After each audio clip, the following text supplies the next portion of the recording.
হাকিমপুরি শোভা দিয়ে জান্নাত, ওই ধান্দা বাদ দেন, কিসে জান্নাত পাবেন আসেন কোরআন থেকে কথা বলবো। তাহলে আমার হলো দুটা প্রশ্ন, একটা হলো দুনিয়ার শান্তি কেমনে হবে, আখিরাতে জান্নাত পাবো কেমনে। এই দুটা সমাধান হলে আপনার আর কোনো চাহিদা আছে? দরকার আছে? শেষে যে বক্তব্য দিব এই বক্তব্য আপনি জীবনেও শোনেননি। যে বক্তব্য আমি দেব আল্লাহ দিলে এ জীবনেও শোনেননি, মাথা ওয়াশ হয়ে যাবে, ওয়াশ। তাহলে গোলামি করতে হবে কার? আল্লাহর। এই গোলামিটা কিভাবে করব শিখিয়েছেন কে? আল্লাহর রসুল। কথা ঠিক কিনা? রসুলের শিখানো পথে আল্লাহর আনুগত্য করতে হবে, তাহলে এই দুনিয়াতেও শান্তি, আখিরাতেও মুক্তি। ধরে বলুন ঠিক কিনা? কিন্তু রসুলের আনুগত্য অনুসরণ, আল্লাহর আনুগত্য করতে গেলে আপনাকে বাধার সম্মুখীন হতে হবে। কথা ঠিক কিনা?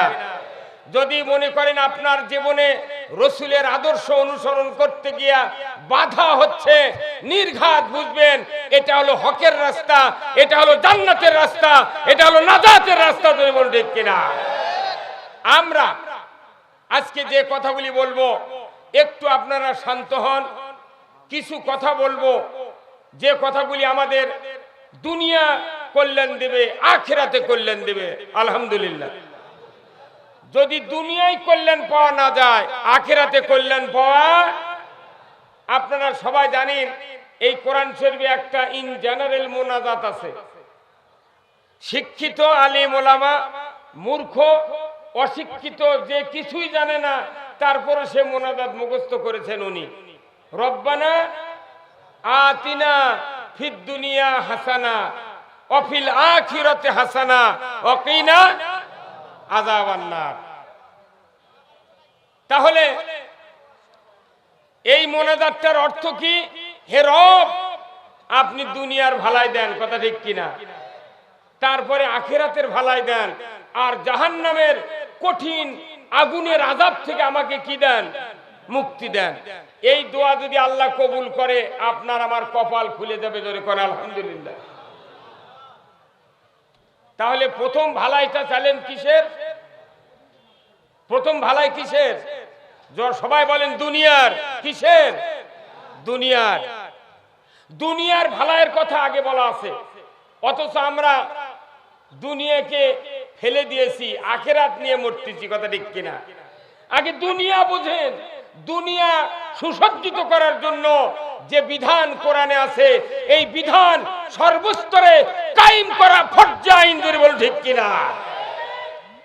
কোরআনের যে বিধান, এই বিধান কোরআনে আছে, কিন্তু কার্যকরী করার কোনো পদক্ষেপ না থাকার কারণে আজকে সারা পৃথিবী আযাবে গজবে, দুর্নীতি, অপকর্ম, অশ্লীলতা, জেনা, ব্যভিচার, চুরি, চামারি, সুদ, ঘুষ, যত রকমের অকাম কুকাম এই পৃথিবীতে হয়ে যাচ্ছে। ধরে বলুন ঠিক কিনা?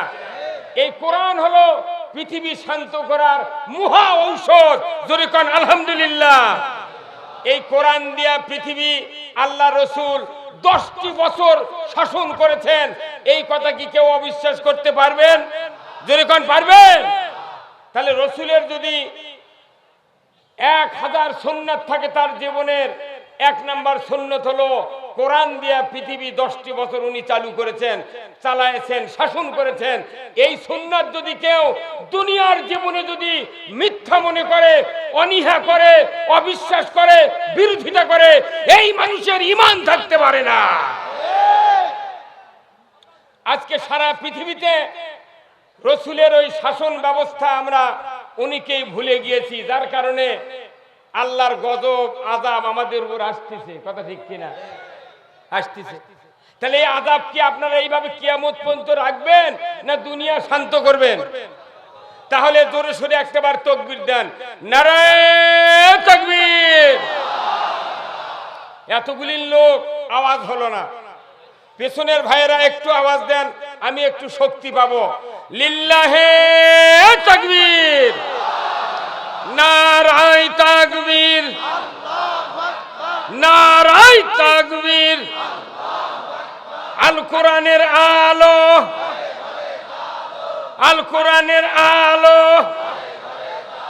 কোরআন হাদিস যেখানে, এই নামাজ রোজা যেখানে, সুদ ঘুষ যেখানে, হ্যাঁ তো কোথায় যাবেন আপনি এখন? বাংলাদেশে সুদও আছে ঘুষও আছে, কতক্ষণ না কেন? অথচ আপনারা বললেন সুদ ঘুষ যেখানে, তাহলে এই মাত্র বিষ খায় এতগুলি লোক মারা যেতে হবে। এই কতক্ষণ বাংলাদেশে কি নাই? সুদ আছে, ঘুষ আছে, সব আছে। আপনি বলছেন সেখানে নাই, তে বাড়ি করেছেন গা কতক্ষণ? যে দেশে সুদ আছে, ঘুষ আছে, এই দেশে ইমানদার আছে বলে আল্লাহ জানে না কথা ঠিক কিনা। আপনি তো স্লোগান রসের ঠেলায় দিলেন, আমরা নেই সেখানে। এই অপকর্ম থাকার কারণে সোহাগবাড়ি, এই অপকর্ম থাকার কারণে সোহাগবাড়ি রাস্তার বাঁধ ভাঙ্গা পুরা দোতলা দালান উড়ে নিয়ে গেছে। কতক্ষণ লাগা? হ্যাঁ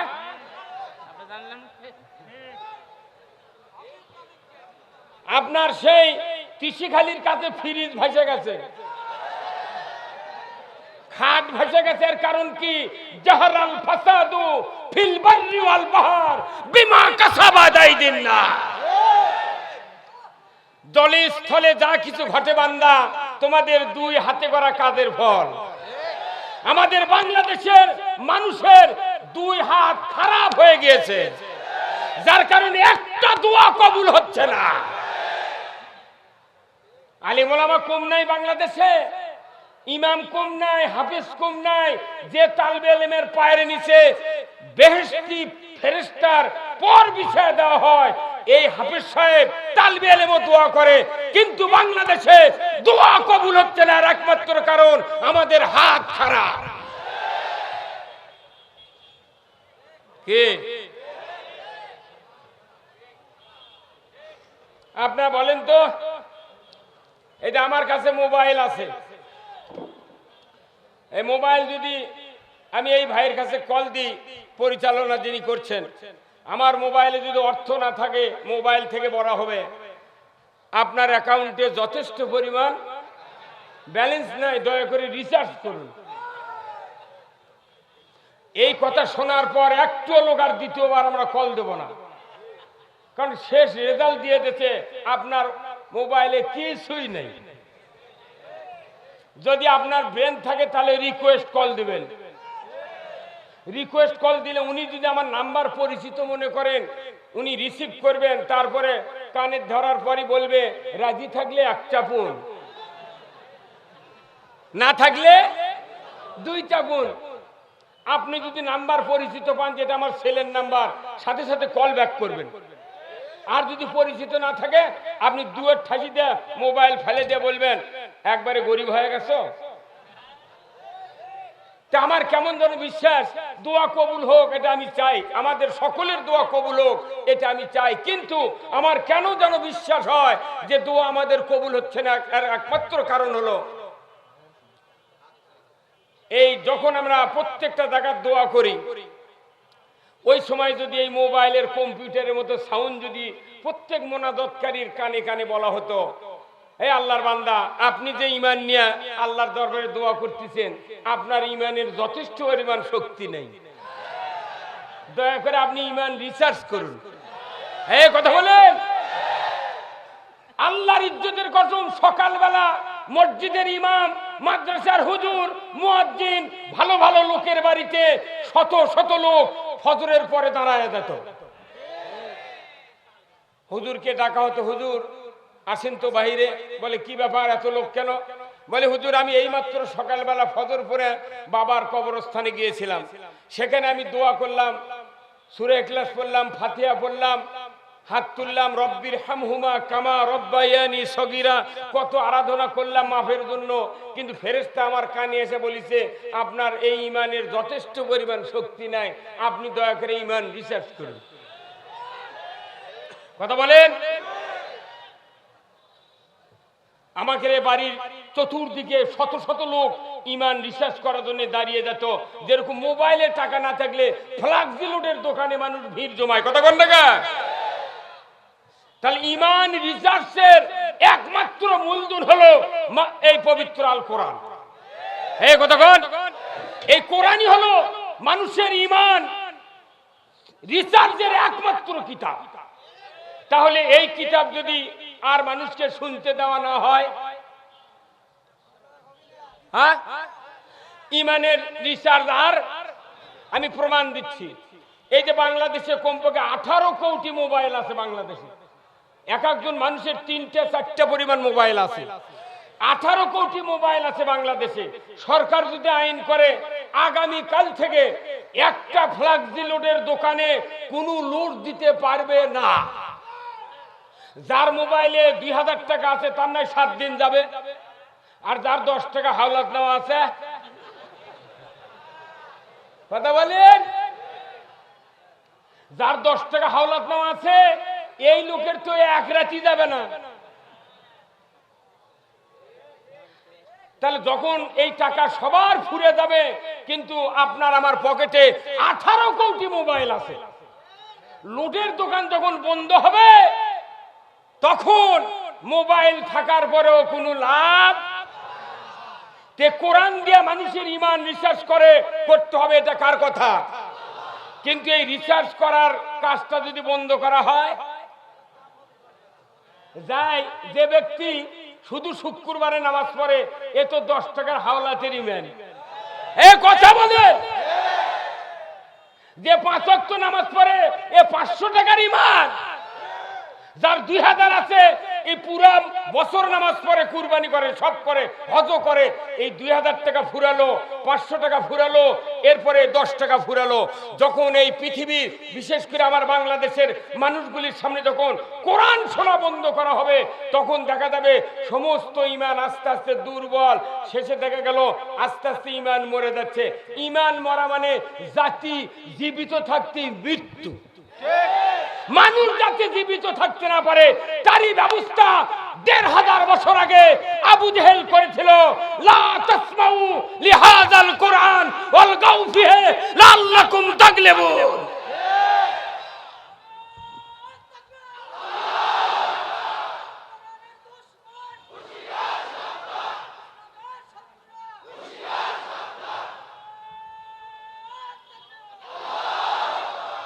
আমরা নিজেরাই দুশ্মন, কথা ঠিক কিনা?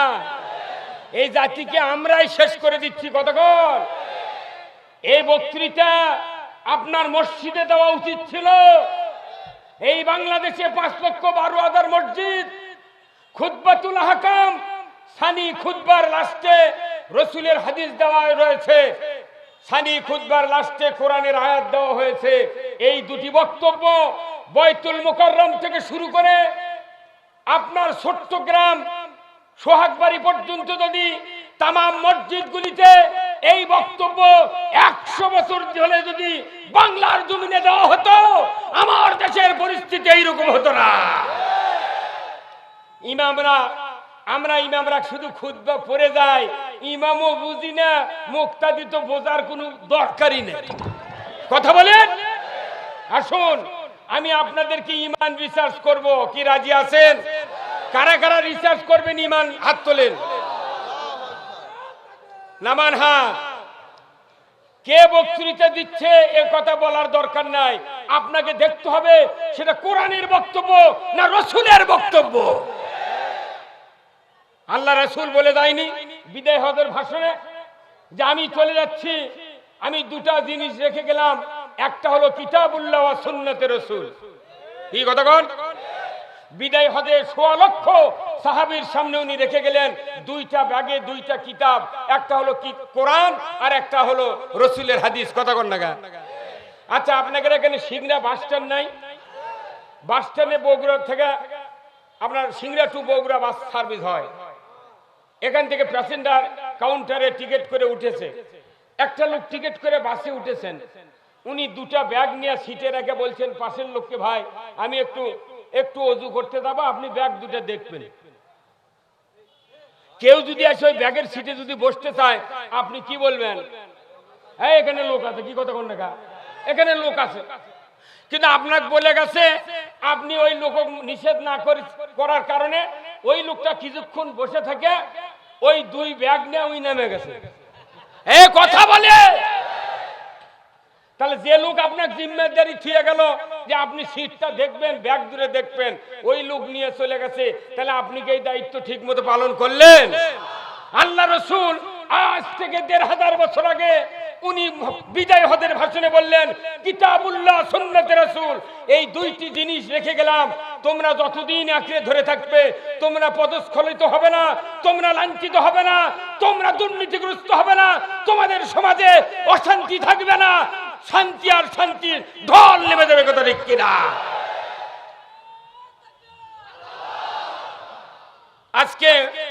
আজকে ওই কিতাব আমাদের সামনে আছে না নাই? কিন্তু এই কিতাব এখন আসল জায়গা না থেকে আপনার এই কিতাব, মানুষ মারা গেল, বিরাট নেতা মারা গেল, এই মাদ্রাসার 40 জন ছাত্ররা খাটের কাছে ঝুলে ঝুলে পড়ছে, মুলুক কথা কন না। যে লোকটা জীবিত থাকতে কোরআন সহ্য করল না, এর খাটের পিছনে যদি 1 কোটি বার কোরআন পড়া হয়, 1 আনার উপকার হবে না। এই যে মাদ্রাসার ছাত্রগুলো যে খাটনি করাচ্ছেন, লাভ কি? আপনার আগে অন্তর ঠিক করেন, আপনি ওই কিতাব রসুলের আদর্শ কোরআনের পক্ষে কিনা আল্লাহ দেখতে চায়। তুমি যদি আমার পক্ষ নাও, তাহলে অল্প ইবাদতে তোমাকে আমি আল্লাহ জান্নাত দিয়ে দেব। কিন্তু পক্ষে নিবে না, আল্লাহর পক্ষে থাকবে না, কিন্তু আল্লাহর জান্নাত নিবি। হুজুর কথা কোন না?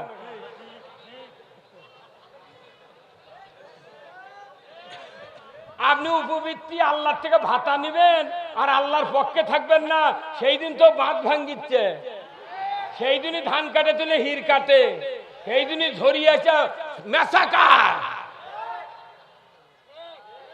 মুটি। ঠিক তে ব্যাটিক হলো কেমনি? কথা বলেন।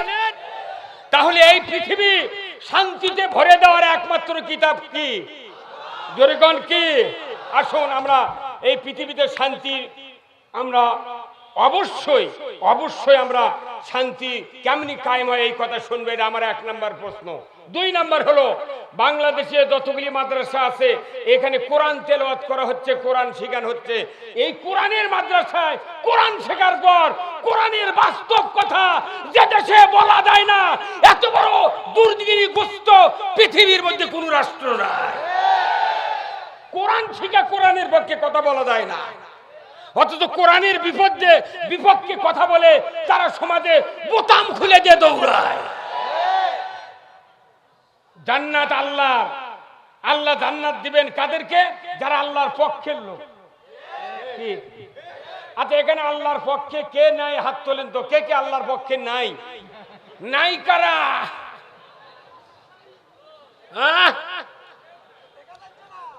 আছে। তাহলে আপনারা সবাই কার পক্ষের লোক? তাহলে আমি যদি 2 ঘন্টা এখানে বক্তব্য দিই, এই 2 ঘন্টা আপনাকে আল্লাহর পক্ষে থাকতে হবে। যদি আল্লাহর পক্ষে কোনো বান্দা না থাকে, আল্লাহর কথা জিবরাইলও যদি বলে, নবীও যদি বলে, তার কাছে ভালো লাগবে না। রসুলের কথা আবু জেহেলের ভালো লাগে নাই, রসুলের চেহারা আবু জেহেল 2 চোখ দিয়ে দেখলো, আবু বকর 2 চোখ দিয়ে দেখলো। আবু বকরের চক্ষু দিয়ে দেখার সাথে সাথে আবু জেহেলের চক্ষু দিয়ে পানি ঝরে, আবু জেহেলের চক্ষু দিয়ে রক্ত ঝরে। আপনি কি আল্লাহর পক্ষ নিতে রাজি আছেন? তাহলে আপনি কি পক্ষ নিয়েছেন? আজকে না কবে? যেদিন কালিমা পড়েছেন সেই দিন আমরা পক্ষে নিয়েছি। কার কালিমা পড়েছেন? কালিমা পড়তে পারেন? বলেন তো দেখি, বলেন তো কি? এই কালিমাটা কি জানি আমরা? আহারে আমার ভাইরা, আল্লাহ রাব্বুল আলামিনের হাবিব তার পবিত্র জবানে হাদিস শরীফে বলেছেন, ইকরার বিল লিসান তাসদিক বিল জিনান আমলুম বিল আরকান, তিনটা কর্মসূচি যার জীবনের ভিতরে দেখা যাবে ওই ব্যক্তি ইমানদার। সুবহানাল্লাহ তো বলেন, আরবি বুঝিছেন? কি করে সুবহানাল্লাহ বলেন? ওই মসজিদে ইনকা সুবহানাল্লাহ শুনে মিচাই সুবহানাল্লাহ কয়। এই কথা কয় সুদ হারাম কয় সুবহানাল্লাহ, পর্দা ফরজ কয় সুবহানাল্লাহ। এই সুবহানাল্লাহ কওয়া যাবে কিন্তু মানা যাবে না। ইকরার বিল লিসান, জবানে প্রচার করতে হবে, প্রকাশ করতে হবে, বলতে হবে লা ইলাহা ইল্লাল্লাহু মুহাম্মাদুর রাসূলুল্লাহ। আল্লাহ ছাড়া কোন ইলাহা নাই, হুকুমকর্তা নাই, রেজেকদাতা, বিধানদাতা, আইনদাতা কেউ নাই। মুহাম্মদ সাল্লাল্লাহু আলাইহি ওয়াসাল্লাম আল্লাহর প্রেরিত রাসূল। এটা এক নাম্বার অর্থ। তেলাওয়াত হলো, অর্থ হলো অন্তরে বুঝলেন। ইকরার বিল লিসান, তাসদিক বিল জিনান, অন্তর দিয়ে বিশ্বাস করলেন। এখন কাজে প্রমাণ করতে হবে। বাংলাদেশে নামাজি বেশি না বেনামাজি বেশি? কি কালমা পড়লো কারা?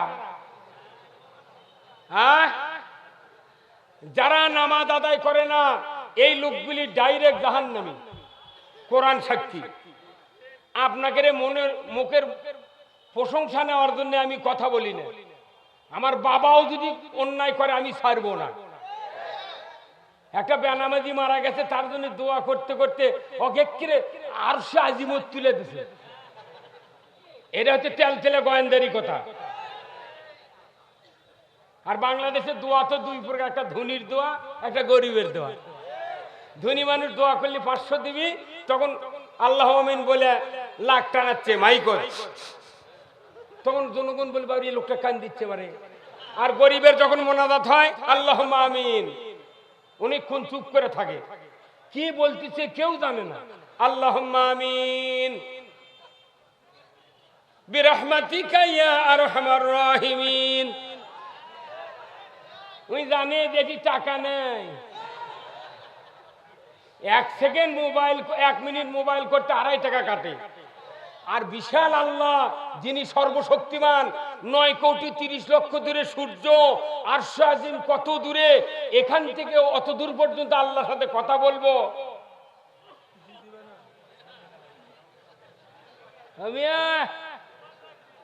পাগল যারা তারা এমনি দোয়া করে।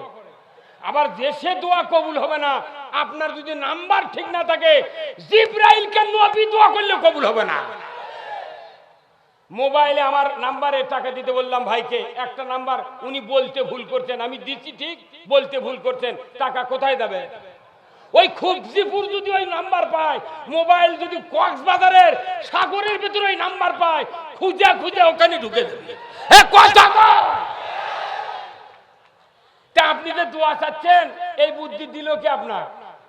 আপনি যে দোয়া চাচ্ছেন আপনার তো নাম্বার নাই। দোয়া কবুলের নাম্বার আছে, যেরকম লোড দেওয়ার নাম্বার আছে, দোয়া কবুলের নাম্বার হলো 24434। 244, 2 মানে ফজরের 2 রাকাত, 44 আসর আর জোহর, 3 হলো মাগরিব, এশা হলো 4। এই 5 ওয়াক্ত নামাজ আদায় করে না, জিবরাইলও দোয়া করলে কবুল হবে না। মাংনায় খাটনি করে কি লাভ? রসুলের একজন সাহাবী আব্দুল্লাহ বিন উবাই রসুলের পিছনে নামাজ পড়ছেন, শুধু রাজনৈতিক ময়দানে রসুলের কাছ থেকে পলে গেল 300 সাহাবী নিয়ে, যার কারণে মৃত্যুর পর সাবিঈনা মাররাতান সূরা তাওবার 80 নম্বর আয়াত নাযিল করে বললেন, হে নবী, 3 বার নয়, 10 বার নয়, 70 বারও যদি এই মুনাফিকের জন্য দোয়া করো, আমি আল্লাহ কবুল করব না। নামাজ আছে, জিকির আছে, জুব্বা আছে, দাড়ি আছে, রাজনৈতিক জীবন রসুলের অনুসরণ না করার কারণে আল্লাহর নবীর তার জন্য দোয়া করা কবুল হয় না। আর আপনি কোন সলিমদ্দি? আল্লাহর কোরআনের বিরোধিতা, নবীর বিরোধিতা, আল্লাহর বিপক্ষে থেকে মরে গেলেন, 400 গজের জুব্বার মুক্তি জানাজা করলো, আর আপনি মনে করছেন বেহেশত যাব? এটা মামুর বাড়ির ঘর নয়, এটা শ্বশুরের দৌত্তর না। আরে জোরে কোন কথা ঠিক কিনা? আপনাকে এই বুদ্ধি বেহেশত অত সহজ নয়। আখিরি জামানার নবীর দান দান শহীদ হয়ে গেছে, জন্মভূমির থেকে বিতাড়িত হয়েছে, 3.5 বছর শিবে আল মুতালিবে জেল খেটেছে। সেই নবীর যদি এত কষ্ট হয়, আর আপনার গাও একটা মাছি পড়ে না, বাপরে গাও খালি চকচক করছে, 6 টাকা দামের পান খাচ্ছে, তাও করছে হাকিমপুরি শোভা।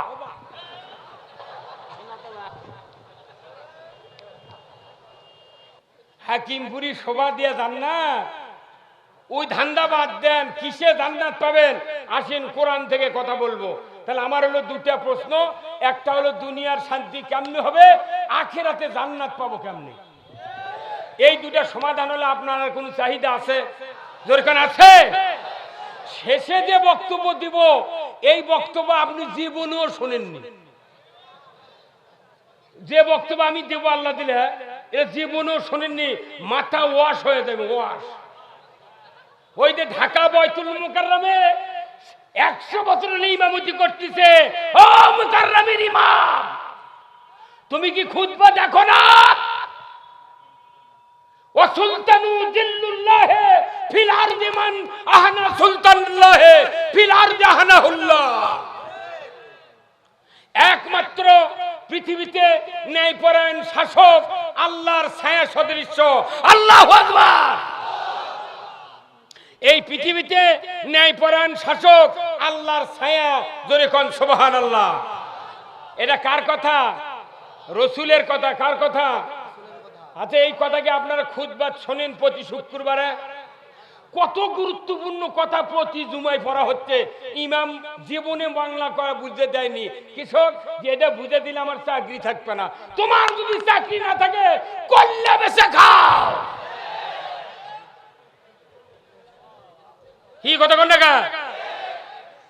ওয়া সুলতানু জিল্লুল্লাহ, একমাত্র ন্যায়পরায়ণ শাসক আল্লাহর ছায়া সদৃশ্য রাসূল বলেছেন, যার কারণে রাসূলের ওফাতের 3 দিন পর রাসূলের দাফন হয়েছে। যদি বল ঠিক কিনা? কারণ কি?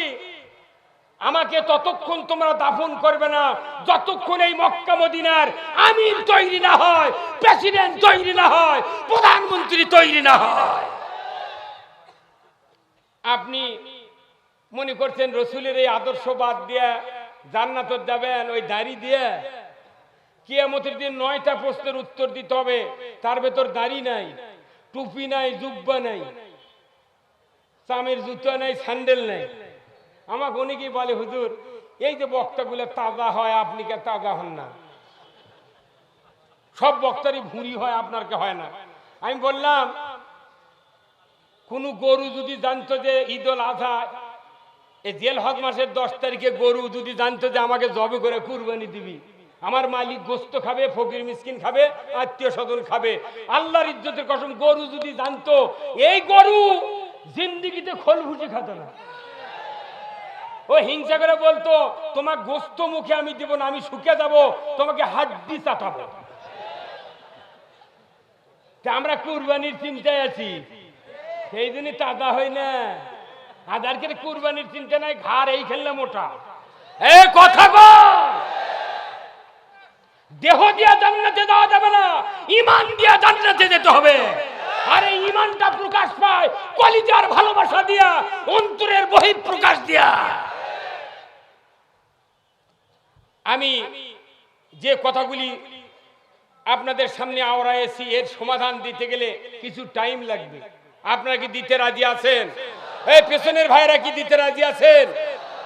আপনারা তো বেদার হননি, সমস্যা হচ্ছে। বাংলা বুঝতেছেন?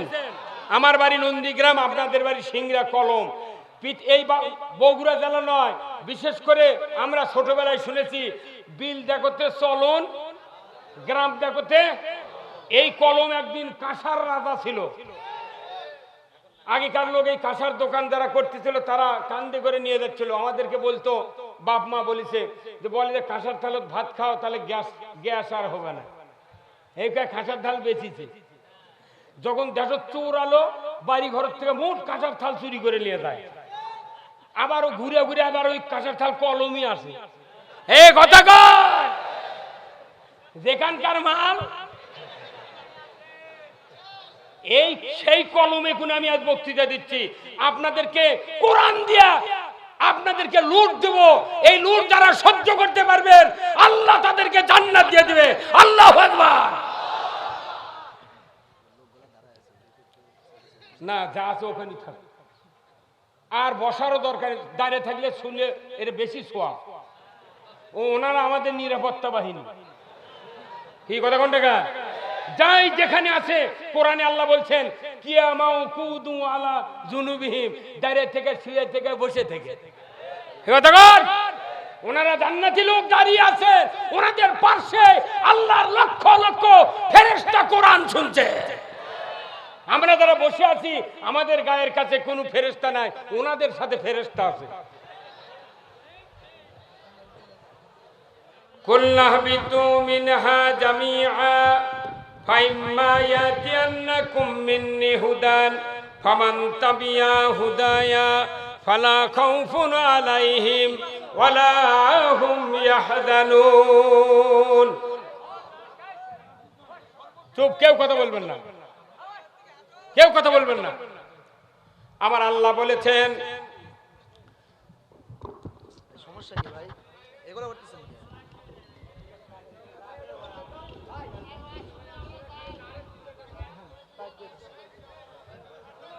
আমার আল্লাহ বলেছেন হে আদম বংশধর, পৃথিবীর জমিনে নেমে যাও, মিন্নি হুদান, আমার তরফ থেকে যে হাদায়াত বাণী যাবে, ফামান তাবিয়া হুদায়া, আমার এই হাদায়াত যদি ইতাআত করতে পারো, আনুগত্য করতে পারো, মানতে পারো, ফালা খাউফুন, তোমাদের জন্য কোনো ভয় নাই, ওয়ালা হুম ইয়াহজানুন, তোমাদের জন্য কোনো দুশ্চিন্তা নাই। কোন সুবহানাল্লাহ। এই কোরআন মানলে ভয় নাই, চিন্তা নাই, কার কথা? এর পরের আয়াতে আল্লাহ বলছেন ওয়াল্লাযীনা কাফারু ওয়া কাযযাবু বিআয়াতিনা উলাইকা আসহাবুন নারি হুম ফিহা খালিদুন। যদি এই কোরআনের কথাকে কেউ বিশ্বাস না করো, মিথ্যা মনে করো, তোমরা জাহান্নামের আগুনের সাথী সঙ্গী হবা। এখানে যদি বলা হয় কে কে জাহান্নামে যাবেন, হাত তোলেন, পাওয়া যাবে, সারা বাংলাদেশে পাওয়া যাবে। ও মুসলিমরাও বলবে যে আমরা স্বর্গে যেতে চাই, কথা ঠিক কিনা?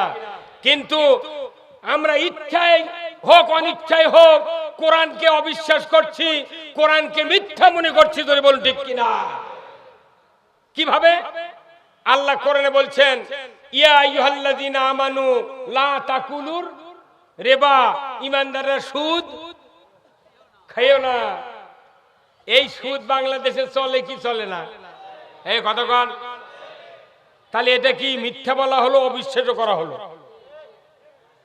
সুদের অর্থনীতি যে দেশে চলে সেই দেশে শান্তি হবে না। রসুলের কথা, শান্তি তসবির দানা সিরাজ যেরকম সুতা কাটে দিলে একের পর এক দানা পড়ে, এইভাবে আল্লাহর গজব জমিনে পড়বে। অথচ সুদে সারা বাংলাদেশ 6 লাখ। কি কয়? শাক ভাত খাবো না, গোস্ত খা, স্বামীর কথা শুনবো না, ভাঙ্গা করে থাকবো না, ঝড় বাদল মানবো না, কিস্তি দেওয়া বন্ধ করবো না, যায় থাকিতে সাহেবের ডিউটি কোনদিন অমান্য করব না। কি করছে? এই যে আমার গায়ে জুব্বা দেখতেছেন, এই কাপড়ের যে ফ্যাক্টরি গাজীপুর কালিয়াকৈর কমপক্ষে 50 কোটি 500 কোটি টাকা সিসি লোন করছে। সুদের ব্যাংক থেকে 500 কোটি টাকা লোন করছে। আমার এই জুব্বা পায়জামার ভাগে পড়ছে 12 আনা, আর যার পাঞ্জাবি তার 6 আনা, যার শার্ট তার 3 আনা, যার গিঞ্জি তার 1.5 আনা, আর যার খালি গাও তার সুদ নাই। আমার দেশে তো জুব্বা যত বড় হয় লোকেরা বলে এই লোকটা খুব মুত্তাকি। ওই মুত্তাকি সুদের বুড়ানি। এ কথা কর, সুদের বিরুদ্ধে যদি কোনো কথা আপনার জবান দিয়ে বের না হয় অবশ্যই বুঝতে হবে আপনি সুদের পক্ষে। কেন এই সুদ চলবে? আল্লাহ বলছেন ইমানদার তুমি সুদ খায় না। আমি যদি কালিমা পড়ে থাকি ওই কালিমার ভিতর বলা হয়েছে হে মুসলমান তুমি আমার পক্ষের লোক, সুদ খাবে না, সুদ দিবে না, ঘুষ খাবে না, ঘুষ দিবে না। তাহলে এলে কি হচ্ছে? কে দেশ চালাবি চালাক, আমার আপত্তি নেই, কিন্তু কোরআনের পক্ষে কথা বলতে হবে। যদি না বলি কিয়ামতের দিন আগুনের কেসি দিয়ে জিহ্বা কেস কেস করে কেটে দিবি। তা আপনার জন্য আমি জিভে কাটতে যাচ্ছি গা, এই কথা কন। আপনি বাঁচে বাঁচে ওয়াজ করেন, বাটাম ফাটাবে এগুলো বক্তা। আপনি মসজিদে খতিমগিরি করেন, আপনি মোতাল্লি ওই ম্যানেজিং কমিটির মুখের দিক থেকে বক্তৃতা করেন ইমামতির টেকার জন্য, আপনার পায়ে শেকল লেগে কূপের ভেতরে উপুত করে বেঁধে রাখা হবে। ও মুসলমান, আল্লাহ কি নিষেধাজ্ঞা দিলেন? খবরদার তুমি সুদ খায় না, খবরদার তুমি জানা করে না, খবরদার চুরি করে না, খবরদার ঘুষ খায় না। ধরে বল ঠিক কিনা? এটা আবার খুতবাত বলা হচ্ছে। দেখেন খুতবাত আবার আল্লাহর কোরআন প্রতিদিন আপনারা শুনছেন শুক্রবার করে। কি কথা? ইন্নাল্লাহা ইয়া'মুরু বিল আদলি ওয়াল ইহসান ওয়া ইতা'i যিল কুরবা ওয়া ইয়ানহা আনিল ফাহশাই ওয়াল মুনকারি ওয়াল বাগি ইয়া'যুকুম লাআল্লাকুম তাযাক্কারুন। তাওয়াত করা হয় কি হয় না? আল্লাহ ডাইরেক্ট বলছে তোমরা নাফরমানি, অশ্লীলতা, ফাইসা এইগুলির থেকে বিরত থাকো, আত্মীয় স্বজনের সাথে তোমরা সদ্ব্যবহার করো, পিতামাতার খেদমত করো। এই কথাগুলি প্রতিদিন মসজিদে বলা হচ্ছে জুমার দিনে, কিন্তু দেখা যায় নাফরমানি বাড়তিছে। কি কেন বাড়ছে? ওই মসজিদের মোতাল্লি হচ্ছে বেনামাজির মাস্টার। আজকে আমাদের দেশে যেভাবে মসজিদগুলো চলছে, মসজিদের ইমামের বেটা নাম বেনামাজি, মুয়াজ্জিনের বেটা ডবল বেনামাজি, মোতাল্লির বেটা রিডবল বেনামাজি, হাজির বেটা ওযুই জানে না। অথচ এই কোরআনে মসজিদের কমিটি তৈরি করে দিয়েছে আল্লাহ। কোন কোন লোক মসজিদের কমিটি হতে পারবে? সূরা তওবার 18 নম্বর আয়াত। ইন্নামা ইয়া'মুরু মাসাজিদাল্লাহ মান আমানা বিল্লাহ ওয়াল ইয়াউমিল আখির ওয়া আকামাস সালাতা ওয়া আতাজ যাকাতা ওয়া লাম ইয়াখশা ইল্লাল্লাহ।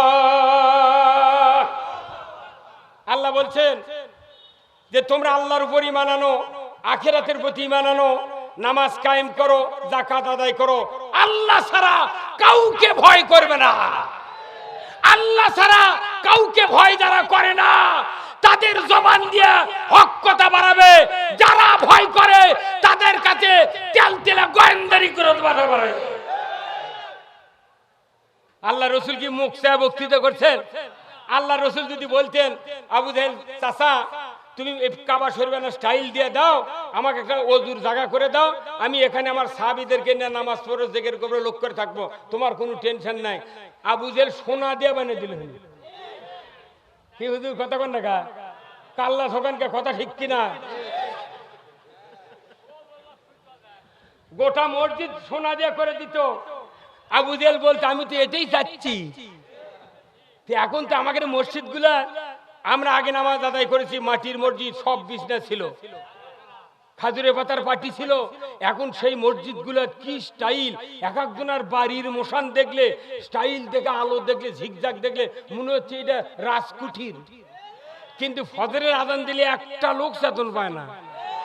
তোর রাজকুঠির নয়, ওটা তোর জাহান্নাম। এই যে আপনার বাড়ি 70 লাখ 1 কোটি টাকার বাড়ি, এই বাড়ির থেকে আপনি যেদিন বেরিয়ে যাবেন অসুস্থ হওয়ার কারণে রাজশাহী লক্ষ্মীপুরে ওই রাজশাহী মেডিকেল কলেজ হাসপাতালে কিংবা জিয়া মেডিকেলে, আল্লাহর ইজ্জতের কসম আপনি যদি ওখানে মারা যান, অ্যাম্বুলেন্স করে যদি আপনার লাশ বাড়ির খোলার বাড়িতে আনা হয়, আপনার স্ত্রী আর ছেলেরা এক ধাপ বাড়ির ভিতরে আপনাকে ঢুকাবে না। বলবে যে ও বাইরে গেছে, আল্লাহ বাঁচাছে, ওখানেই থাক।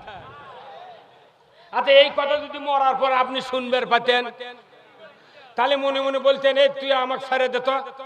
যাই বললো যে বাড়িই থাকো, ওকে আগে 10টা লাঠির বাড়ি মেরে কবর দেব। এই কথা কোন?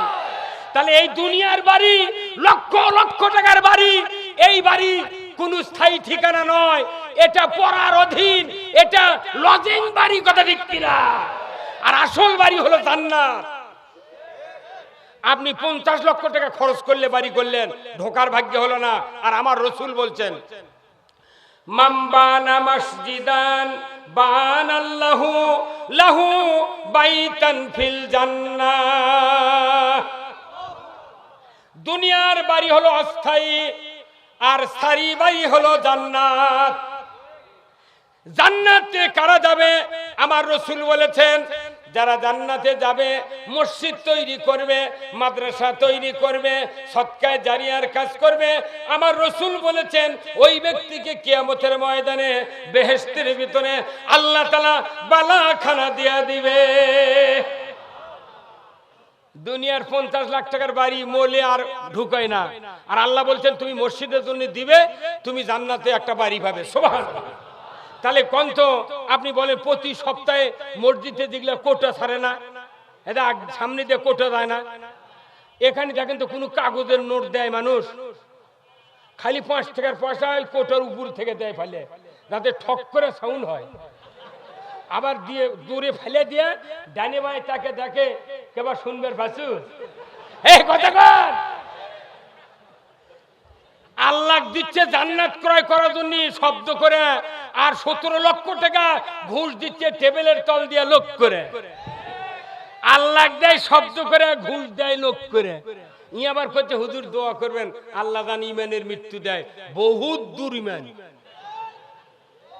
আপনার আগে আল্লাহর দান বাক্স যাচ্ছে, আল্লাহর ঘরের দান বাক্স।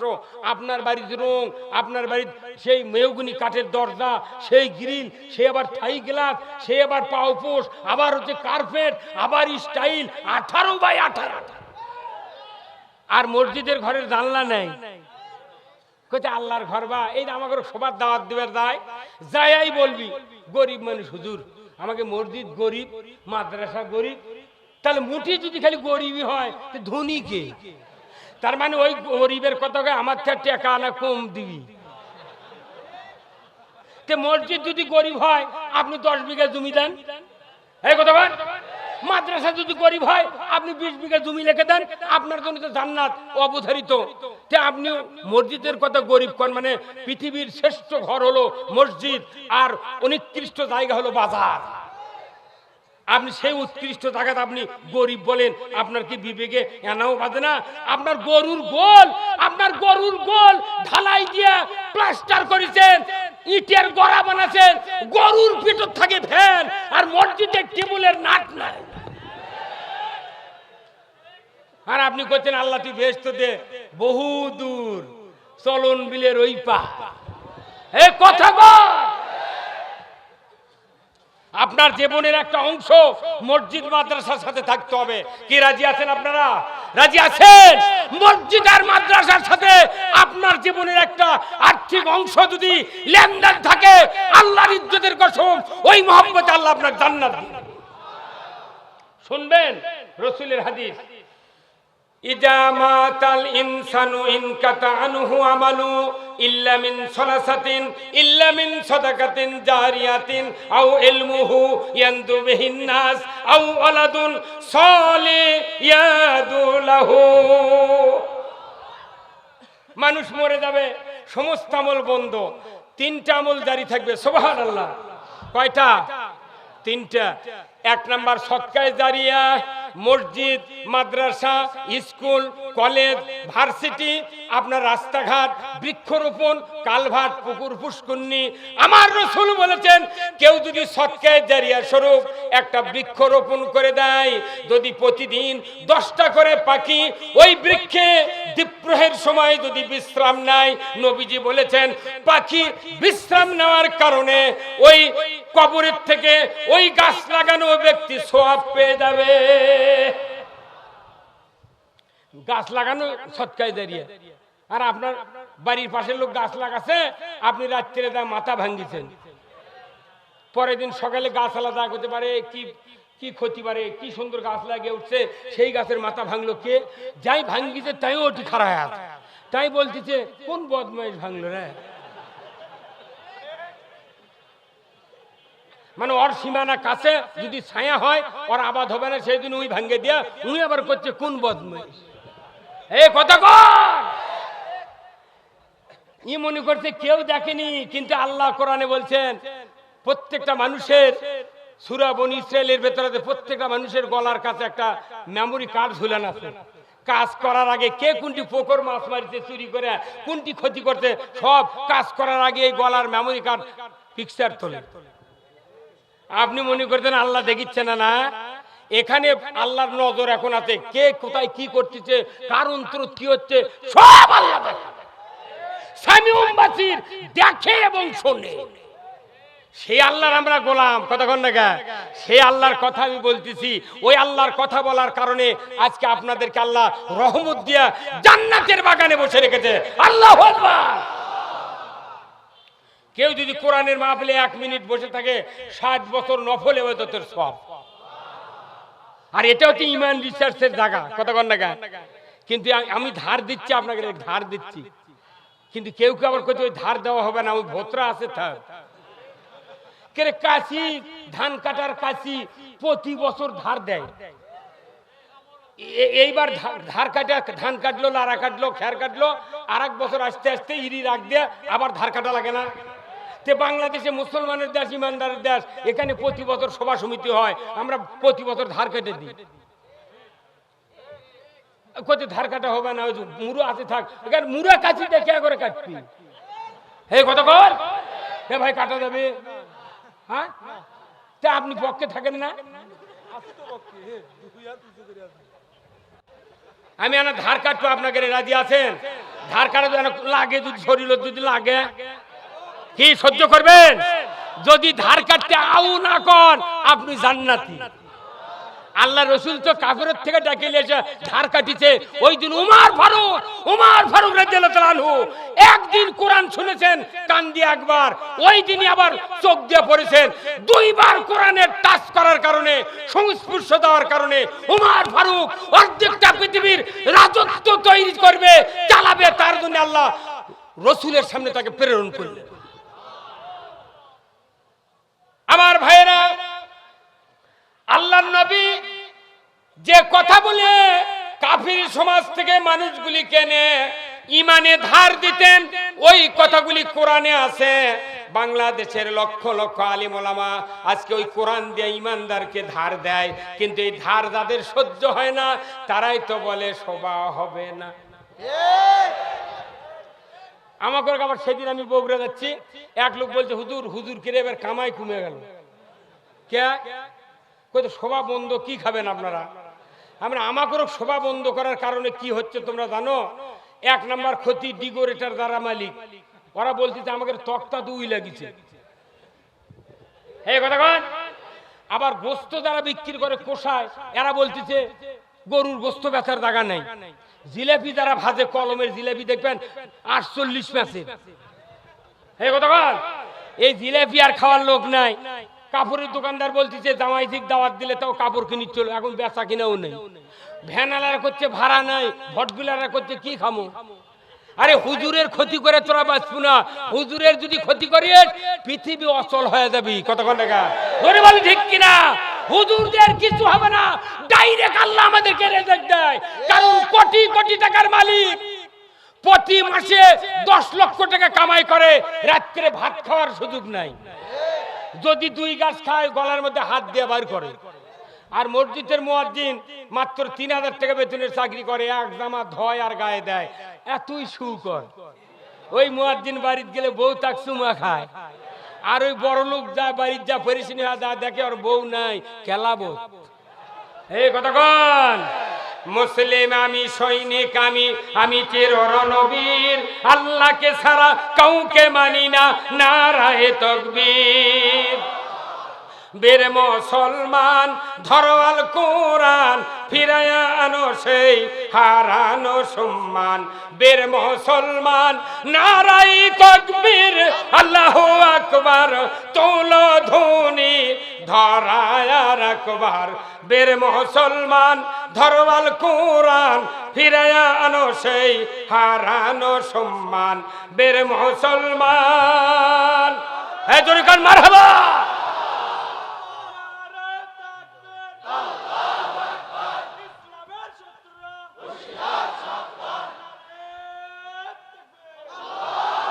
যে আওয়াজ শুনে ওরে মুসলমান ভয় কাঁপিত কাফির ও বেঈমান জুরি কোন মারহাবা এ দাওরে সে হুঙ্কার কররে তুলপার পাপে দুনিয়া ভেঙে কররে চুরমার বের মুসলমান ধরো আল কোরআন ফিরায়া আনো সেই হারানো সম্মান বের মুসলমান। কাজী নজরুলের লেখা কি গান! এই গান লেখলো ব্রিটিশ গভর্নমেন্ট 60 কিলো বেগে ভারতবর্ষ ছেড়ে লন্ডনে যেতে বাধ্য হয়েছে, কিন্তু ব্রিটিশ চলে গেছে। ব্রিটিশের আইন আজও আছে। ব্রিটিশের আইন হলো 379, চোর চুরি করলে 3 বছর জেল। আর আল্লাহ 1400 বছর আগে বলেছেন চোর চুরি করলে ওয়াসারিকু ওয়াসারিকাতু ফাক্তাউ আইদিহুমা, চোর আর চুন্নি ধরা পড়লে প্রমাণ করে 5টা গ্যারান্টির পর খাদ্য, বস্ত্র, চিকিৎসা, শিক্ষা, বাসস্থান 5টা গ্যারান্টির পর তুমি হাত কেটে দাও। একটা চোরের হাত ওই বাইতুল মুকাররমের উত্তর গেটে যদি কেটে যাওয়ার পর ডিসেল লাইনে দেখান হতো 24 18, আবার আপনার কত এটিএন চ্যানেল, কত রকমের চ্যানেল বাংলাদেশে 71 73 72। এই কথা কন লাগা, এই চ্যানেলগুলো যদি দেখা হতো চোরের মরা বাপে গরু চুরি তো দূরের কথা, মসজিদের স্যান্ডেল চুরি হতো না। আপনি নামাজের কথা কন, জিকিরের কথা কন, রোজার কথা কন, চোরের হাত কাটবেন কতদিন? মোর যে চুরি হয়ে গেল এই কথা কন। আজকে বাংলাদেশে জানা হচ্ছে 5 মিনিট লাগবে জানা বন্ধ হতে। একটা জানাকার জানাকারিনী পুরুষের কোমর, মহিলার সিনা পর্যন্ত বাইতুল মুকাররমের উত্তর গেটে গাড়িয়ে দিয়া পঞ্চগড়ের পাথর দিয়ে যদি হাড্ডি কুটি মিশিয়ে দেওয়া হতো, একটা জানাকারের বিচার হলে কোন যুবক মিস কল দিত না কোন যুবতীর কাছে। হে কথা বল, নিজের স্ত্রী ভালো লাগে না, মানুষের স্ত্রী কালো হলেও কয় ভাবি কেমন আছেন, ভালো আছেন, আসসালামু আলাইকুম। জানা করবি ওই ভুলে যাবি মোবাইল টেপা। এটা আল্লাহর বিধান। আবার শোনেন, এইগুলির কথা রাসূল মক্কাতে বলতেন। উমরের সহ্য হলো না, উমর ইবনুল খাত্তাবের সহ্য হলো না, মুগিরার সহ্য হলো না, উতবা সাইবার সহ্য হলো না, আবু জাহেলের সহ্য হলো না। মুহাম্মদ কেন এই কথাগুলি বলবে? কে আসরে মক্কাতে ওই মুহাম্মাদের কাল্লা কাটবে 100 উট পুরস্কার দেব। সাহস কি রে আবু জাহেলের, সাহস কি? বাপরে 100 উট দিবি মুহাম্মদ সাল্লাল্লাহু আলাইহি ওয়াসাল্লামের মাথা কাটলে? আর তোর মাথা কি ঠিক আছিল?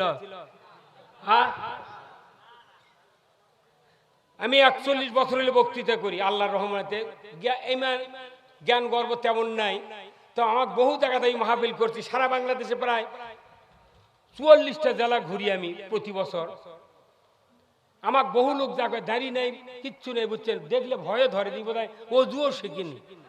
তাই আছে আমার কানে কানে কয় হুজুর দেখে শুনে ওয়াজ করি। সাহস কি রে?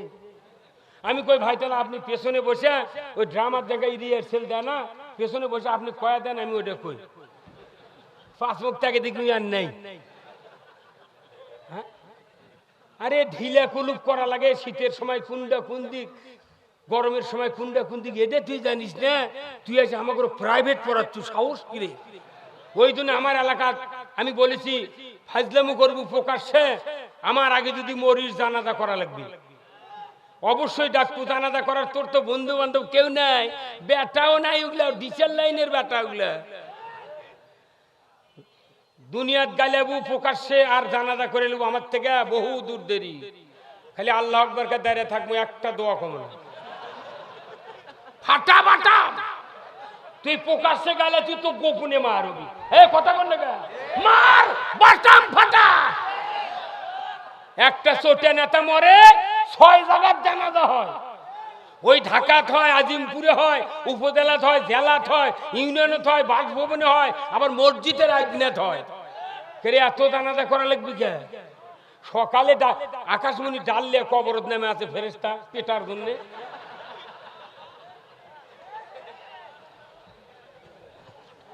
কি কথা বল না? ওই জানাজাতে আমি পার হচ্ছে। আবার হজ করার কত নেতা আছে দেখো, দাড়ি নাই মুকুট। এই কথা বল, এই দাড়ি রাখা সুন্নাত, রসুল রেখেছেন, এটা সুন্নাত। রসুল বলছেন দাড়ি কাটো না, তাহলে এটা কাটাও হারাম। এই কথা বল, এই আলিমেরা কথা বল। রসুল দাড়ি রেখেছেন, দাড়ি রাখা সুন্নাত। রসুল বলেছেন যে দাড়িতে এই চেহারায় বেলেট লাগালো সে যেন আমার গর্দানে লাগালো। তুমি দাড়ি কাটিচ্ছ, বিড়ি খা দাবিয়া গেছে চল, জিভের ঢোকাতে উঁচু করে উল্টো মুখ টান দিচ্ছে, আর কলব দিচ্ছে প্রতিদিন, মাথার কলব দেয়, মুখত দাড়ি কামায়, ডেলি কামায়, মনে করে দিয়ে বোধহয় 12 বছরের যুবক। এরা যখন কবরে ঢুকবি তখন ফেরেশতা আল্লাহ কবে, আল্লাহ গায়ের চামড়া ঢিল, মাথার চুল কালো, এটা কি আদমি হয়, আর বয়স কত? তখন আল্লাহ কবি বোধায় যে ভোটের খরচ যা নিবন্ধনের তালিকা দেখায়, নিবন্ধনের তালিকা যা দেখে 95 বছর বয়স। এই কথা বল, 95 বছর বয়সে তোমার মাথার চুল কালো, মুখত নাইকো দাড়ি। আল্লাহ তখন ফেরেশতা বলবে, আল্লাহ এত বয়স তাও মাথার চুল এত কালো কে?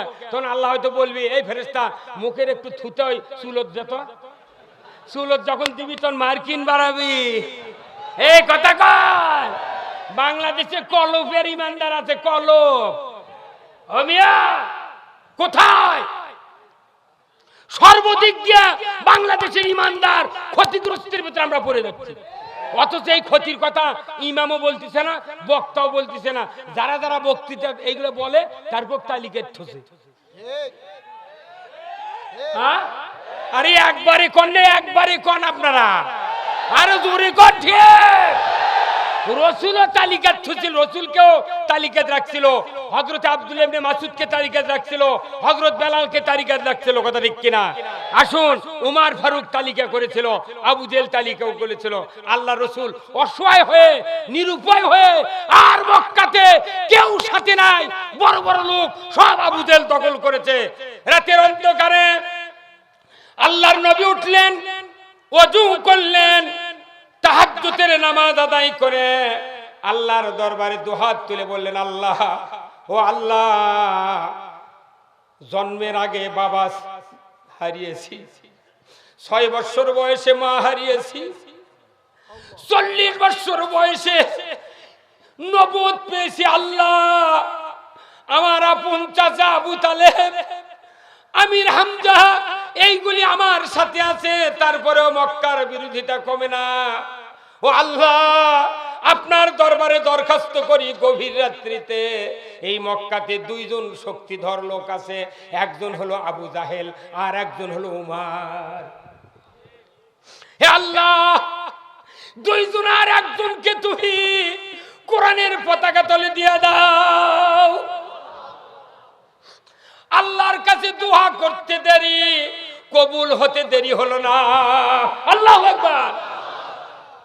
দোয়া কবুল হয়ে গেল, কিন্তু দিনের বেলা ওয়াদা করেছে আবু জাহেলের কাছে নবীর মাথা, মুহাম্মাদের মাথা কাটবে, 100 উট পুরস্কার দেব। উমর তরবারি উঠিয়ে বলল, আবু জাহেল, আবু জাহেল, তোমার এই ওয়াদা কি ঠিক থাকবে আমি যদি মুহাম্মাদের মাথা কেটে দেই? আবু জাহেল বলল, রে উমর, এই মক্কাতে কেউই সাহস পেল না, তুমি খাত্তাবের বেটা, এইরকম সাহসী হয়ে দাঁড়ালে, তোমার এই কাজ যদি আমি হাতে নাতে দেখতে পাই, তোমাকে 100 উট আমি দিয়ে দেব। নবীর মাথা কাটবে সাথে কি কতখানি বোকা! ওই মনে করছে নবীর সাথে বোধহয় কেউ, হ্যাঁ, রসুলের সাথে যে আল্লাহ থাকে, আমাদের সাথেও আল্লাহ আছে। আবার আল্লাহ কার সাথে আছে কোরআন জিজ্ঞাসা করা লাগবে। হঠাৎ করে জুব্বা গাওয়াত দিলে আল্লাহ পাবেন না। বাংলাদেশে মাল ধরা মুসলমান বেশি, মাল ধরা বোঝেন, সারা জীবন 40 বছর পর্যন্ত নামাজ পড়েনি, সুদের ব্যবসা, অন্যায় অপকর্ম সব করেছে, কিন্তু বুড়া বয়সের আগে ওই তখন আর কোনটি যাওয়ার জায়গা নাই, হয়তো কোন একটা ইসলামী দলের মধ্যে ঢুকে ওই যা জুব্বা টুপি এগুলো ধারি ধারি করে লিয়েছে।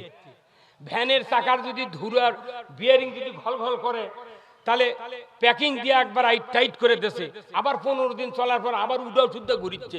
তখন ভ্যানালার মেকার কবি, ভাই তোমার এই সাফি বদলান লাগবে। এই কথা কর, যদি ওর বদলানোর টাকা না থাকে খুলে নিয়ে লেদত নিয়ে দেয়, আবার মাল ধরে ওই সাইজ করে কি করবি, আবার ওই বিয়ারিং লেগে দিবি। আমাদের দেশত মাল ধরা মুসলমান বেশি, দুনিয়া যা অকাম করা দরকার করেছে, মরার আগে এসে মাল ধরে তুই মার দে, ওই মাল ধরা মুসলমান। এই কথা কর, মাল ধরা মুসলমান আল্লাহ চায় না, আল্লাহ চায় অরিজিনাল মুসলমান। ইয়াউমা লা ইয়ানফাউ মালু ওয়ালা বানুনা ইল্লা মান আতাল্লাহ বিকলবিন সালিম। আল্লাহু আকবার। আল্লাহ কলিজা দেখো বঙ্গা মেরে, বঙ্গা চেনেন? ব্যাপারীরা ধান কিনে বস্তার মধ্যে, আগে স্যাম্পল থেকে ধান কিনে যে ব্যাপারীরা লস খাচ্ছে, এখন বঙ্গা মারি স্টিলের পাইপ কাটিয়ে চোকা করে বস্তার মধ্যে দেয়, দিয়ে যদি গুদে ধুলে বাড়ায় কয় লোবো না ভাই। আর আগে স্যাম্পল থেকে ধান বেঁচেছে মুখত, এক বস্তার মুখত 10 কেজি ধান ঝাড়ে দিয়েছে, ওই দিয়ে ওই ধান থেকে দর করে ঢালিছে খালি গুদে। কোতে ভাই এগুলো কি ধান না? কোতে ভাই শ্বাসকার তালা ধার দেওয়া ধান। ব্যাপারীরা লস খাতে, এখন বঙ্গা বানাচ্ছে, এক বস্তার 2 খান্তি মারে। বেকারে এখন মোট ধানালা সমস্ত ধান ফ্যান করে নিয়ে যায়, কোনটি মারবো সেটি টলটলে। আপনাকে মনে করেন না ওই শুক্রবারের টুপির স্যাম্পল, 2 ঈদের 2 জুব্বার স্যাম্পল, এই কথা কোন না আপনি কি এগুলা স্যাম্পল থেকে বিক্রি হবে? ওই ধানটা বাদ দেন, আল্লাহ বঙ্গা মেরে কলজে দেখবি। তোর কলজা মেমোরি কার্ড কোন পক্ষে, কার পক্ষে আসছিল কলজা, কার সাথে গুলচানি মারছো? এই কথা কর কে ভাই, বেজার হচ্ছেন আপনারা? হ্যাঁ,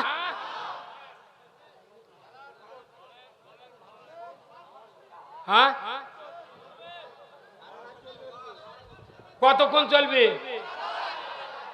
হ্যাঁ, কিন্তু টাকা দেওয়া লাগবে, কোনো জান্নাতের বাড়ি কেনার জন্য টাকা দেওয়া লাগবে। আমি আপনাকে জান্নাতের একে দরদার নিয়ে যা খাড়া করে থাকবো, যা যতক্ষণ লাগে টাইম লাগবে। এই কলমের লোক ওই 70 ভাগ বলে আবার পোলা পাঠ করাবো। এই কথা কর, শুনে যান, কথাগুলো শুনে যান। আপনি যে আবার অন্যায় হচ্ছে কথা কবেন না, আপনার কোনো বাটাম ফাটাবি। এই যে মা বোনেরা যাদের আছে খই ভাজে না ভাই, খই দেখবেন ওই মায়েরা খই ভাজে, একটা পাল্লার এই পেটের ভেতরে ভাঙ্গে বেরি দেয়, ভাঙ্গে ওই পাতিল চেতর করে চুলের উপর দেয়, 100 কেজির মতো বালু দেয়, দিয়ে খই ভাজে, ধান লিয়ে এসে ওটি দিয়ে তোকে টেম্পার হলো কিনা গোড়া সারেক ধান দিয়ে ইঙ্গেল লাললে প্রাস প্রুস ফাটাত ইঙ্গা সাউন্ড যখন হয় তখন ওই মাও বোঝে হ্যাঁ এখন খই ভাজা যাবি। 1 চামচ ধান দিছে, দিয়ে খুশি দিয়ে লাটতেছে, তখন দেখবেন ওই প্রথম যে চার আসে তারই ওই বাঁ হাতে আপনার মায়ের বা স্ত্রীর হাতত একটা ঢাকন থাকে, যদি ওই পাতিল দিয়ে লাফে বাড়ায়, সে মুখত পাতিল দিয়ে লাড়িচ্ছে, ফাটাস ফুটুস ফিটেস ফাট ফুট, এগুলো খই হচ্ছে। আর কিছু ধান ওরই ভেতর বালুর মধ্যে আছে, খালি পোল্টিচ্ছে, ওরা তখন করছে ভাই এঙ্গা লাফাচ্ছ গা, শব্দ করছু গা, করছে ভাই আমি খই হব, আমার এই মালিক জামাইক দাওয়াত দিচ্ছে, খই দিয়ে কাঁঠাল দিয়ে খাওয়াবে, আমি লাফাবো ফুটবো শব্দ করব, তাতে যা হয় হয়ে যাক। তখন মুনাফিক দান বলতেছে ভাই বেশি মাস্তানি দিস না, তোকে যখন এই জামাইয়ের পাথর দিয়ে হাফ গ্লাস পানি দিবি তখন তুই লোতা লেগে দেবে, ফাইজলামও বেশি করিল। তখন বলছি যে আমি লোতা লেগে যায়, গলে যায়, শেষ হয়ে যায়, আমি যে আল্লাহর বান্দার খেদমত করতে পারলাম এটাই আলহামদুলিল্লাহ। কিন্তু ওরই মধ্যে কিছু ধান ফোটেনি, গালসিবি পুরে লোক করে চাউল হয়ে আছে, ই হচ্ছে মুনাফিক ধান। এই কথা কর, আপনার মা খই টই ভাজা ঝাঁকাত তুলে 5টা পর্যন্ত অপেক্ষা করছে খই ঠান্ডা করার জন্য। গরম খই যদি ঝাঁকাত ঘষে তাহলে মোট ভাঙে দেবে, ঠান্ডা করার পরে গিয়ে ঘুষিচ্ছে নিচে গামলা দিয়ে, কিন্তু ওই খই ঝাঁকার ভেতরে দৌড়াচ্ছে, আর ওই ফাটা ধান মুনাফিক ধান ওই পরে হচ্ছে ফাঁক দিয়ে। তখন ওই ঝাঁকা করছে, ঝাঁকা ভাই আমাকে ওই আলাদা করে ঘেরা, তে বলতেছে ভাই আমাকে বলে লাভ নাই, মালিক যা করবে আমার তাই করা লাগবে। খই টই ঝাঁকাত ঘষার শেষ, ওরে পলিথিনত রাখে আপনার মাও গামলাটা ঢালিছে, সব সামটা দিয়ে জড়ো করে কুলে দিয়ে ঝাড়িচ্ছে, ঝাড়ে না, ঝাড়ে ওই খোসা চলে গেল। আর ওই মুনাফিক ধান দিলে ভারী, সেগুলো কুলের ওই মালিকের কাজ বিলে আসে। তখন কুলের ডাক দেয়, বলছে কুলে ভাই কেন ওরা পড়ে গেল, আমাকে মালিকের কাজ বিলে নেয়, ব্যাপারটা কি করছে ভাই? ব্যাপার কিছু না, আমিও বলতে পারছি, তবে আমার না সন্দেহ হচ্ছে। কি সন্দেহ? বলছে কুলার তুলেই কেমন মায়ের শুরু হচ্ছে। দেখবেন মায়েরা যখন কুলার ধারে না চাউল, এই তিন লোক দেখুন কুলার নিচে বাড়ি দেয়, সাউন্ড হয় না? ওই টোকা দেয়, টোকা। তখন ওই কুলা বলছে ভাই এনা ভয় হচ্ছে রে, মনে হয় তোর এখনই কেমন মায়ের শুরু আছে, তারপরে যে কি হবি। এ কথা কর। ঝাড়ার পর ওই পাতিলত রাখছে, মুখ বান্ধা খাটের তলে থসে। এখন সারা রাত ওই মোনাফেক ধান সিলভারের পাতিলের সাথে তুই বুঝ পরামর্শ করছে, ভাই ঘটনা কি রে? ঝাড়লো, পৃথক করলো, আবার পাল্লাত বান্ধে তুলো, কারণটা কি? বলছে ভাই এর কারণ একটাই, আজকে রাতে কোনো রেজাল্ট নাই, কাল নাস্তার বেলার পরে রেজাল্ট হবে। নাস্তার বেলার পর যখন পান্তাটা দেখা আপনার মা আপনার স্ত্রী ডাকিচ্ছে, বৌমা ও বৌমা। কি আম্মা? কই পাতিল দানা ঢেকির বারদ নিয়ে আয়। এ কথা কর, ঢেকির বারদ নিয়ে আয়। তখন মাথা ঘুরে গেছে, কেরে ঢিকির কথা কয়? ঢিকি তো সে দেশে যন্ত্র লয়, ওই গুঁড়ো করা যন্ত্র। আপনার স্ত্রী পাতিল নিয়ে যা গোরের উপর ঢালিছে, অর্ধেক ভেতরে গেছে, অর্ধেক উপরে আছে। তখন গোরে করছে, গোরে ভাই এটি ঢালার কারণ? বলছে আমি বলতে পারবো না, আমার মধ্যে যে 1.5 ফুটে মোটা আছে কাঠের, ওরই মাথার লোয়ার গুলো আছে, এই সব খবর জানে। এ কথা কর। আপনার স্ত্রী যখন পাও দিছে তখন সাত করে উঠে গেছে, ও গুলা ভাই খবর কি? কয় রেডি হয়ে আসিচ্ছি। এ কথা কর। কোরআনের পক্ষে, হাদিসের পক্ষে, রসুলের পক্ষে, ইসলামের পক্ষে যারা কথা বলে ওদেরকে দেখে তোমরা চুপটি মেরে দাঁতি লেগাইছিলে, কিন্তু ওরা একে একে সাইজ করবি। এ কথা কর। বাঁচবেন না, অতএব ওই যে ঢিকির লেখান সাইজ হবি। অতএব আমরা মুসলমান ঐক্যবদ্ধ ভাবে কোরআন কায়েমের জন্য চেষ্টা করব। ফরজ আইন করে বল ঠিক কিনা? আপনার জান্নাত অপেক্ষা করছে। কোরআনের পক্ষে থাকবেন, আল্লাহর পক্ষে থাকবেন, ইসলামের পক্ষে থাকবেন, জান্নাত আল্লাহ দিবে। দুনিয়ার কারো শক্তি নাই, আল্লাহর জান্নাত আমাকে দিয়ে দেয়। অথচ জান্নাতের এজেন্ট বানাতে কাবু কাবু। আমরা বক্তৃতা করে টাকা নেব না, আমাকে প্রতি মাসে 2 ঘন্টা করে টাইম টিভি টেলিভিশনে বাংলাদেশের সব বক্তা গিয়ে দিয়ে 2 ঘন্টা করে টাইম প্রতি মাসে, 8টা থেকে রাত 10টা পর্যন্ত। কারু ঘুম কামাই হবে না, এত খিচড়ি পাক করা লাগবে না, মাইক লাগবে না, কিছু লাগবে না। ওখানে বক্তৃতা করব, মাসে আমাদেরকে সরকার 2 লাখ টাকা দিয়ে দিবি। বাড়িতে খালি কোনো কাম নাই, আদান দেবো, নামাজ পড়ো, ভিও আবাদ করবো না। এই কতক্ষণ। আর আপনারা এই যে খাইটে খুঁটে মরিচে ইরি লাগাবার লাগিছে, সিংড়ার উত্তরে দেখলাম এই ইরি যখন কলা পাকা হবি তখন পয়লা বৈশাখ আসবি, ওই ঢাকার থেকে বলবি এসো হে বৈশাখ। এই কথা ধান কলা পাকা হচ্ছে আর বলতেছি এসো হে বৈশাখ। কেন বৈশাখ ঘুম পাড়িচ্ছে, কেন তুই হলদা কাপড় পরে ডাকলু? বৈশাখ তখন চেতন পা বলতেছে হ্যাঁ আসতেছি। তখন আল্লাহ বলছে বৈশাখ মাস, যে আল্লাহ তাহলে আমাকে এত করে দাওয়াত দিচ্ছে, মাইক দিয়ে ঢাকঢোল লোক বাজে, তাহলে আমরা এই মেহমানদারি করবো, ওখানে যাবো, খালি হাতে যাওয়া যাবে না, কিছু হাদিয়া দাও। তখন আল্লাহ বলছে তোমার যানবাহন আগে দরকার, তো যানবাহনের জন্য কি দিবে আল্লাহ? কয় বাতাস। এই কোন বাতাস দিল? কত খালি বাতাসের যানবাহন উত্তরে দেওয়া যাবে না, আমার কিছু মিষ্টি টিষ্টি দেওয়া লাগবে। যে তুমি এখন মিষ্টি পাবে কোনটি? কাঁটা আলা বরফ লিয়ে দাও। এই কথা কর।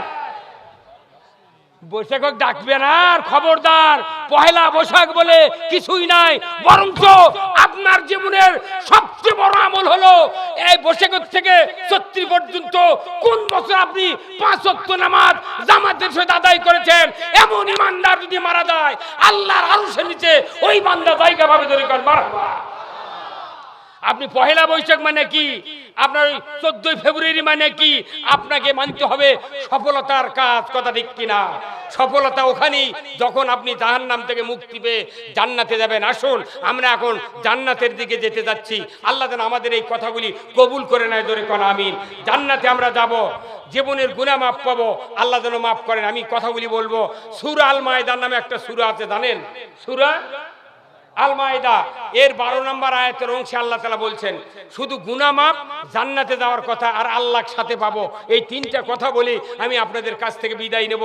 আমি আপনাদেরকে বলতে চাই, জান্নাতে যদি যেতে চাই আল্লাহ তাআলা বলছেন ওয়াকাল আল্লাহ ইন্নী মাআকুম লাইন আকামতুমুস সালাতা ওয়া আতাইতুমুজ যাকাতা ওয়া আমানতুম বিরুসুলি ওয়া আজ্জালতুমুহুম ওয়া করাতুমুল্লাহ করদান হাসানাল্লাহ উকাফিরা আনকুম সাইয়্যাতিকুম ওয়া লা উদখিলান্নাকুম জান্নাতিন তাজরি মিন তাহতিহাল আনহার। জোরে কোন মারহাবা, জোরে বলেন সুবহানাল্লাহ, আল্লাহু আকবার। আমার আল্লাহ সূরা মায়দায় বলেছেন, আল্লাহ নিজে বলছেন আমি আল্লাহ তোমাদের সাথে আছি। লাইন যদি আকামতুমুস সালাত নামাজ কায়েম করতে পারো, ও আতাইতুমুজ যাকাত যাকাত আদায় করতে পারো, ও আমানতুম বিরুসুলি নবীদের প্রতি ঈমান আনতে পারো, ও আজ্জারতুমুহুম নবীদের কাজে সহযোগিতা করতে পারো, আর আল্লাহকে যদি উত্তম রূপে কর্জে হাসানা দিতে পারো, লাউ কাফিরা আন্না আনকুম সাইয়্যাতিকুম আমি রব্বুল আলামিন তোমাদের জীবন থেকে तमाम গুনাহগুলি maaf করে দিব। এখানে আল্লাহকে কর্জে হাসানা দিয়েছেন লক্ষ লক্ষ টাকা, কি কথা ঠিক কিনা? আল্লাহ বলছেন তোমাদেরকে আমি জীবনের গুনাহ maaf করে দেব। 5 টাকা 1 নাম্বার নামাজ কায়েম। আজ থেকে ছেলে নিয়া যার 7 বছর বয়সের ছেলে আছে বৃদ্ধ সুস্থ পর্যন্ত সবাই নামাজ আদায় করতে হবে। রাজি আছেন আপনারা? কারা কারা রাজি আছেন হাত তুলেন তো দেখি। নামাজ ছাড়বো না, নামাজ ছাড়বো না। আল্লাহু আকবার। নামাজ নামাজ যদি কেউ না পড়েন, সূরা মুদ্দাসসিরের ভিতরে আল্লাহ বলছেন ওয়ালাম নাকু মিনাল মুসাল্লিন আমরা নামাজি ছিলাম না, আমরা নামাজি ছিলাম না, আমরা যাকাত দিইনি। আল্লাহ বলছেন ওয়ালাম নাকু নুতিমুল মিসকিন মিসকিনের ব্যাপারে তোমরা ভূক্ষেপ করনি, অতএব তোমরা জাহান্নামী। নামাজ পড়নি জাহান্নামী। তোমরা এই অন্যায় করা ইসলামকে বিলুপ্ত করার চেষ্টা করেছিলে। Islam is the complete code of life. মানবতার জন্য ব্যক্তি, পরিবার, সমাজ, রাষ্ট্র, অফিস, আদালত, কোর্ট কাছারি, অর্থনীতি, সমাজনীতি, রাজনীতি, জীবনের সকল ক্ষেত্রে যা পরিচালনা হওয়ার জন্য কোরআনে আল্লাহ বিধান নাযিল করে এইগুলি পুরোটাই হলো ইসলাম। জোরে বলুন ঠিক কিনা? এই Islam is the complete code of life. মানবতার জন্য এই জীবন ব্যবস্থা যারা বিলুপ্ত করার চেষ্টা করবে, এদের সাথে যারা চেষ্টা করবে, সচেষ্ট থাকবে, তারাও জাহান্নামে যাবে। এরপরে আখিরাতকে যারা মিথ্যা মনে করবে তারা জাহান্নামে যাবে। আমি আপনাদেরকে বলতে চাই, আজকের এই কোরআনের মাহফিলে যারা অর্থ দিলেন, যারা রাসূলের কথা শুনলেন, কোরআনের কথা শুনলেন, নামাজের কথা শুনলেন এবং যাকাতের কথা শুনলেন, এই কথাগুলি শোনার সাথে সাথে যদি মেনে নিতে পারেন, সামি'না ওয়া আতানা যদি শোনার পর মেনে নিতে পারেন, আমার আল্লাহ বলছেন লাউ কাফিরা আন্না আনকুম তাদের জীবনের সব গুনাহ আমি maaf করব। গুনাহ maaf করার মালিক কে? আরো জোরে বলেন কে? না অন্য কেউ? যে গুনাহ maaf করার মালিক যিনি, তারই ইবাদত করতে হবে। কার কথা? সূরা কুরাইশ আপনারা পড়েছেন, জানেন সূরা কুরাইশের মুরাদ কি? ফার্স্টে কি আয়াতের প্রথমে? সূরা কুরাইশ লিইলাফি কুরাইশ ইলাফিহিম রিহলাতাশ শিতাই ওয়াস সাইফ ফালিয়াবুদু রাব্ব হাযাল বাইত। আমার আল্লাহ বলেছেন শীত গ্রীষ্ম থেকে যদি বাঁচতে চাও, যদি তুমি ক্ষুধার থেকে বাঁচতে চাও, ভয় থেকে পরিত্রাণ পেতে চাও, ফালিয়াবুদু রাব্ব হাযাল বাইত ওই ঘরের মালিকের ইবাদত করো। জোরে কোন আল্লাহু আকবার। ওই ঘর মানে কাবা ঘর। ওই কাবা ঘরের ইবাদত করতে হবে। কার কথা? আল্লাহর ঘরের। ওই ঘরের মালিকের ইবাদত না করে যতই ইবাদত করেন ভয় যাবে না, দুঃখ যাবে না, অত্যাচার যাবে না, অন্যায় যাবে না। জোরে বলুন ঠিক কিনা? ইবাদত করতে হবে কার? কাবা শরীফে হজ করতে যান না ভাই? এখানে অনেক তো হাজী সাহেব আছেন, আপনারা আছেন না? আচ্ছা, এই ঢাকার হাজী ক্যাম্প থেকে আপনারা কি তালবিয়া পাঠ করেন নে? যে আল্লাহুম্মা লাব্বাইক লা শারিকা লাকা লাব্বাইক ইন্নাল হামদা ওয়ান নিয়ামাতা লাকা ওয়াল মুলক লা শারিকা লাক। কথা ঠিক কিনা? ওই হাজী ক্যাম্প থেকে মক্কা মদিনা পৌঁছা পর্যন্ত একই তলবিয়া পাঠ, আরাফাতের ময়দানে একই তলবিয়া পাঠ, লা শারিকা লাক, আল্লাহ আপনার কোনো শরীক নাই, ইন্নাল হামদা নিশ্চয় সমস্ত প্রশংসা, নিয়ামাতা লাকা ওয়াল মুলক আপনার রাজত্ব হলো পৃথিবীর ভিতরে সবচেয়ে নিয়ামত। জোরে কোন আল্লাহু আকবার। কার রাজত্ব? হাজী সাহেবেরা মক্কা শরীফের যা রাজত্বের কথা কাকে বলে? ঘুরে এসে কি করে? ওটি তার রাজত্বের কথা ঠিকই বলে মক্কা মদিনার, এটি এসে তেরে হয় না। কথা কোন টাকা? ওটি দেখো তোর রাজত্ব ছাড়া নিয়ামত কোন রাজত্ব নাই, এই কথা বলে আছে হাজিরা এসে খাও দেখা। কথা কোন টাকা? আল্লাহ রসুল আগে প্রধানমন্ত্রী বানাতে, তবে কথা আমাকে মাটি দিবে, আর আমরা রসুলের আদর্শ সব ভুলে গেছি, সব ছেড়ে দিছি, যার কারণে এই দুরবস্থা। এমনি এমনি আল্লাহ পাঠিয়ে দিচ্ছে শোধন করার জন্য, আল্লাহর কাছে ডেকে নেওয়ার জন্য। তাহলে বলুন, ওই মক্কা মদিনায় বাংলাদেশের নয় সারা পৃথিবীর কোটি কোটি লোক প্রতি বছর হজে এবং উমরায় যাচ্ছিল ভালো হওয়ার জন্য। কথা কোন টাকা? সেই মক্কা মদিনার হজ 2 বছর হলে বন্ধ। কি? আচ্ছা কোন আপনারা সাবান চেনেন ভাই? সাবান চেনেন? আচ্ছা, সাবানের একটা ফ্যাক্টরি হাজার হাজার সাবান বানাচ্ছে। আপনার স্ত্রী বলছে, নইমের বাপ একটা সাবান আনবেন, তো কাপড় ধোয়া লাগবে।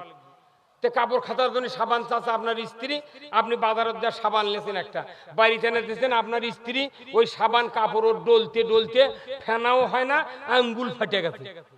পরে দুপুরে বলতেছে, নইমের বাপ তুমি কি সাবান আনছো, কাপড়ও সাফ হলো না, ফেনাও হলো না। এই কথা তখন বলবি, পরে যদি 15 দিন পর আবার সাবান কিনবেন কয়, আপনি ওই সাবান কিনবেন?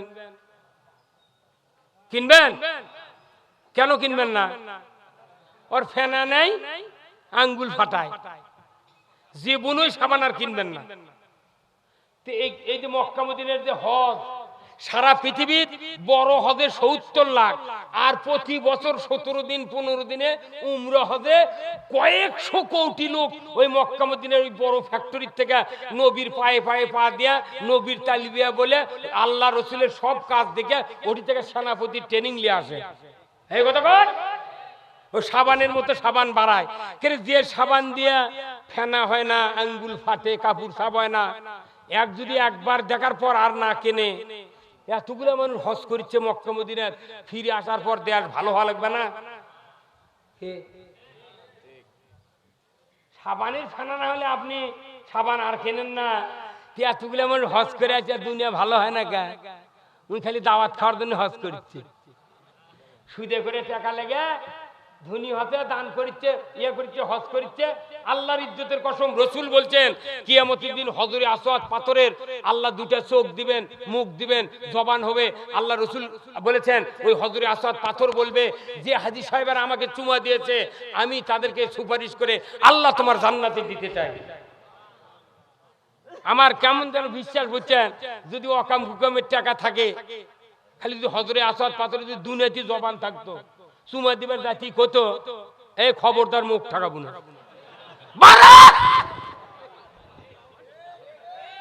কথা কয় একবারে বলে ঠিক কিনা? ওই পাথর বলতে খবরদার চুমা দিব না, ওই টাকা সুদের টাকা মোট ফেরত দিয়ে তারপরে আয়। আবার এমনও মানুষ আছে, আপনাকে এই দিক নিয়ে আমাকে ওই দিক আছে, সম্পত্তি জমা জমি সব বেটাকে রোগ লেগে দিয়েছে। 4 বেটা 40 বিঘা জমি দিছে, মা বিটি ভাবি 5 বিঘা। বিটিক যা বাপে বলছে, মা আমি একটু পশ্চিম দিক যাবো, তে মা তুমি আমাকে বিদায় দাও। তো আব্বা আপনি জানতো না, মা তুই মেলায় সম্পত্তি পাবো, তে তুই আমাকে কিছু লিয়ে বিদায় দে। আব্বা আপনি যা দিবেন তাই। তখন ওই বাপে বুদ্ধি করে কথা, 5 বিঘা পাবি, ওক দিচ্ছে 850। কি বুদ্ধি রে!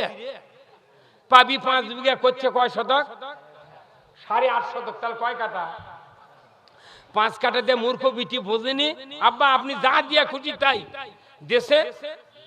ওই জমি দিয়ে মিঠা ভাত টাত খা বাড়িতে এসে বড় বেটাকে ডাকিছে, ছোট বেটা মাঝলে বেটা সব বেটাকে, বাবা তোর বোনক মিঠা থুয়ে যাচ্ছি রে, ওই এখন কোনটি জমি দেবো ক 8.5 শতক দিবে দাদি। তো ছোট বেটা তার হিসাব বোঝে না, তুমি বলছে আব্বা ওই বেলতলার কাছে ওটি আছে, ও ওই ওই 3.5 বিঘার থাক দেন, ওই তো 5 বিঘা পাবি ওটি দেন। কইছে বড় ভাই কইছে তোক পর আমার কি দেওয়া হতা, তুই বেঁচে খাবি হালের জোর দেওয়া লাগবে, অক দেওয়া লাগবে সিংড়িয়ার ওদের পেট্রোল বাংলার 9 ইঞ্জুলি আছে সিঁচু আর গাড়ুয়া ওটি, তুই তো বেঁচে খাবি 9 ইঞ্জুলির ধার দেওয়া।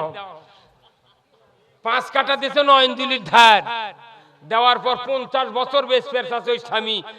স্ত্রী কথা না আমার আব্বা বেঁচে আছে আমি জীবনে বেচবো না, আব্বা মরার পর আমি ওটা কালি ভরাবো, এমন বিটি নাই?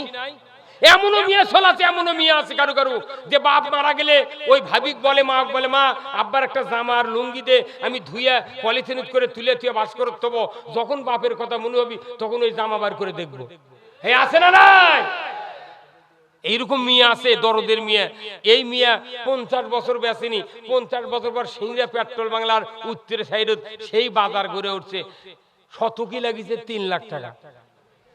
তাহলে 8.5 শতকের দাম কত হচ্ছে? 25.5 লাখ। এখন বড় বেটা করছে আব্বা এগুলো তোমার কাম, করছে কে কি কিসের কাম? করছে ও জমি পাথারের মধ্যে দেওয়াই ভালো হয়েছিল, ওই বেঁচে খালো নি, আজ আমরা 4টা ভাই দোকানদারি করে খানো হয়নি।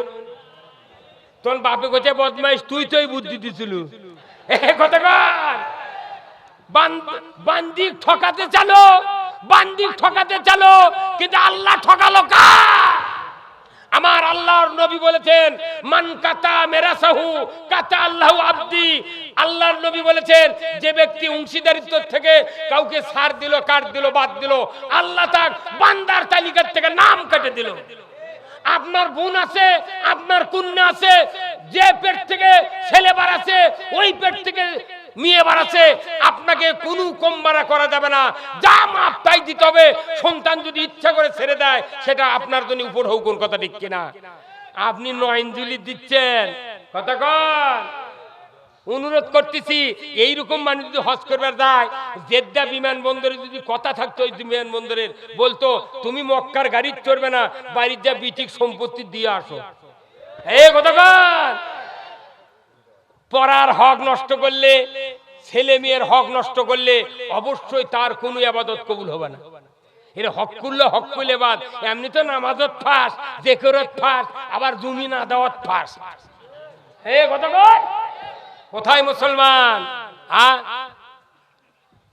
অনুরোধ করতেছি, অনুরোধ করতেছি সন্তানও মাহরুম করবেন না। আপনার মেয়ের আপনার যে দয়া, আপনার যদি 3টা ছেলে থাকে 3 ছেলের 6 চোখ, আর মেয়ে যদি থাকে 3টারই 6 চোখ, আপনি মারা যাওয়ার পর আপনার 3টা কন্যার 6 চোখ দিয়া ঝর্ণার মতো পানি বাড়াবে, আপনার 3 ছেলের 6 চোখ দিয়া তুলা দিলেও ভিজবে না। তারই জন্য আপনি কলত করে করতেন ময়না টুটুল, এই কথা কন। এখন আবার করছে কি আমেরিকার ষড়যন্ত্র, আমেরিকার ষড়যন্ত্র, ইহুদির ষড়যন্ত্র। 2টি হলে ভালো হয়, 1টি হলে আর নয়। এক বেটা এক বিটি লিয়া সুখী সংসার। আরে সুখ যদি না হয় একটা দিয়েও হবে না। এক বেটা এক বিটি দার, এক বেটা দার হতে শতকরা 99% বেটার হাতে বাপ মার খাবে, উনি একটা সম্পত্তি থুয়ে বাঁচবে না। আমার বাপের 7টা বেটা, আমরা 7 ভাই 1 বোন, আজও আল্লাহ বাঁচে রেখেছে। আব্বা কষ্ট করে মানুষ করছে, এত কষ্ট আমরা মাদ্রাসা সব মাদ্রাসাত পড়ছি, এত কষ্ট আল্লাহ দিলে আল্লাহ সুখে রেখেছে। আর যারা কয় 2টি সন্তানই যথেষ্ট, এক বেটা এক বিটি, বেটাক বেঁধেছে রংপুর, বিটিক বেঁধেছে দিনাজপুর। বাপ স্ট্রোক করে মরিছে, এখন মা করছে মা আপনি আমার বাসায় আসেন, বিটি করছে মা এখানে আসেন, মাও চলে গেছে মাটির বাড়ি ফাটিয়া পড়ে 6 মাসের মধ্যে ঘুঘু ডাকিচ্ছে, ঘুঘু ঘু। আর যে 6টা বেটা থাকে 5000 বছর ওই ভিটাত বাতি জ্বলবি, কথা কন না। রসুল বলছেন যেখানে যেখানে বেশি মানুষ সেখানে তুমি বিয়ে করো। আর আপনি বিয়ে দেওয়ার সময় খুঁজিচ্ছেন খেরের পালা, আরো অল্প সন্তান। খবরদার, অনুরোধ করতেছি আপনার সন্তানকে বিবাহ দিবেন যেখানে বেশি সন্তান। এই কাজগুলি যদি আমরা পরিত্যাগ করি, অন্যায়গুলা, আপনার অল্প ইবাদত আল্লাহ কবুল করে জান্নাতে দিবে। কথা ঠিক কিনা? তাহলে জান্নাতে যদি যেতে চান, গুনাহ মাফ যদি পেতে চান, 1 নাম্বার কাজ হলো নামাজ কায়েম করতে হবে। রাজি আছেন? বাংলাদেশে কি নামাজ কায়েম আছে? কেন নাই? আমরা বক্তৃতা দিয়ে নামাজ কায়েম হবে না, ইমাম বক্তৃতা দিয়ে নামাজ কায়েম হবে না।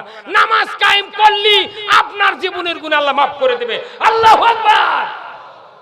সূরা হজ, এই কোরআন শরীফ সূরা হজ 41 নম্বর আয়াত, সূরা আল হজ 41 নম্বর আয়াত আল্লাহ বলছেন, আল্লাযীনা ইম্মাক্কান্নাহুম ফিল আরদ আকামুস সালাতা ওয়া আতাউয যাকাতা ওয়া আমারু বিল মারুফ ওয়া নাহাউ আনিল মুনকার ওয়া লিল্লাহি আকিবাতুল উমুর। জোরে কন্না মারহাবা। আমার আল্লাহ বলেছেন, ও মুসলমান, যদি তুমি কোন ভূখণ্ডের শাসনকর্তা হও, প্রধানমন্ত্রী হও, সরকার হও, প্রেসিডেন্ট হও, ক্ষমতায় যাও, 4টি দফা চালু করবে। 1 নাম্বার নামাজের আইন, 2 নাম্বার যাকাতের আইন, 3 নাম্বার ন্যায়ের আদেশ, 4th নাম্বার অন্যায়ের নিষেধ।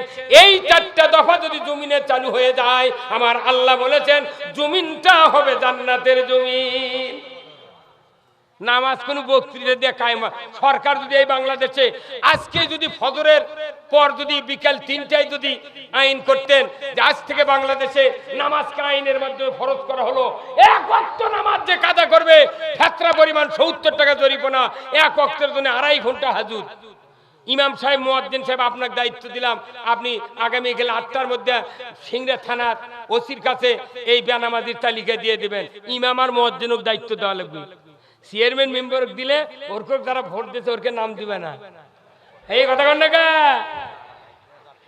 আজকে যে আইন পাশ হয়, আজকের রাত্রে আজান হবে, ফজরে আজান হবে আপনার 4:15 3:30টার সময় রাত্রে ওই বেনামাজি যত আছে গ্রামে গ্রামে, কমপক্ষে নিচে 150, উপরে 200, কোন কোন গ্রামে 80 জন পর্যন্ত বেনামাজি আছে।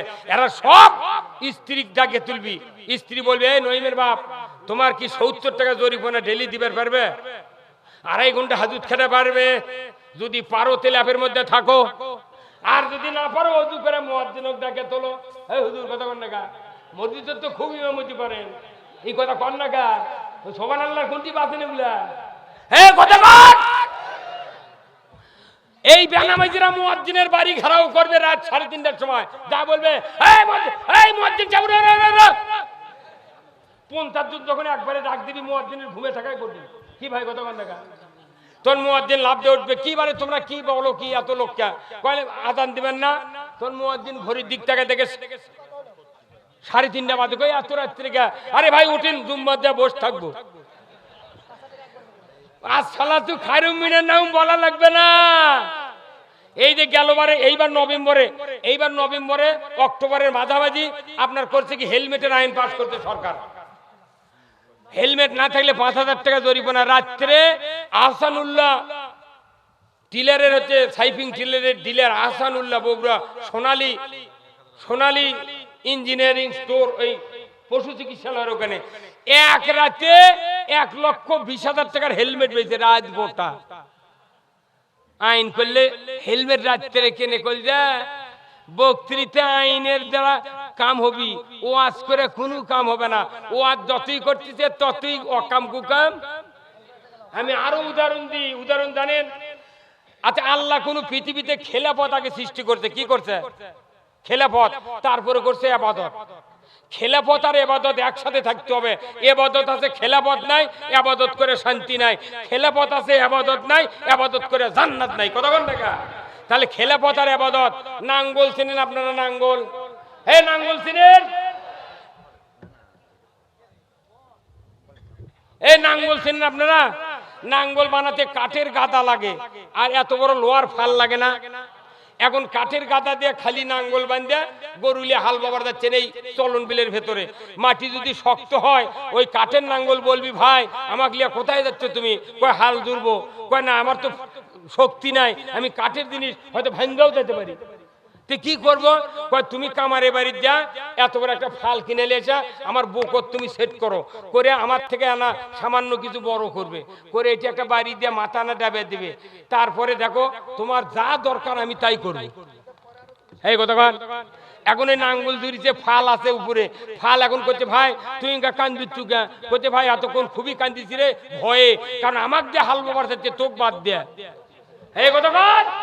তে নাঙ্গলের ফাল হলো খেলাপথ আর নাঙ্গলের গাদা হলো এবাদত।